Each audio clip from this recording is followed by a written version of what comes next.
De Frieske musea hebben het goed dien de oude hier. Mainoor had er 100.000 bezoekers meer west als in 2013. De meesten kwamen al op het Nije Fries Museum in Ljouwert. De Rembrandt-tentoonstelling in het Hannemahoes in Haas luts ik een soort meesken. En biegelijks het planetarium in Frensjer hier maar een lietse 50.000 bezoekers meer als oren jaren. Een 34-jarige Ljouwerter is vannacht verwonnen rekken bij een ongeluk op de Snitserdiek bij Raad.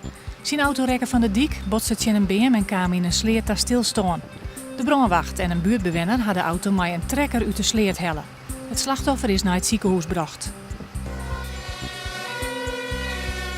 Bij tapasbar La Cubanita op het Ceylon in Ljouwert had de oude nacht brandwest. De brandwacht kwam aan meerdere wijn naar de brand ta, maar uiteindelijk voelde het ta. Het vuur weer gauw onder controle. Uit voorzorg waren een tal appartementen boven de zaak ontrommen. Vannacht leidt de temperatuur krek boven het vriespunt. Maar als het opklaart, kan het vriezen en ieder kans op gladde dieken. Morgen wisselen zinnen en bewolking mekaar aan. Het wordt dan zo'n 6 graden.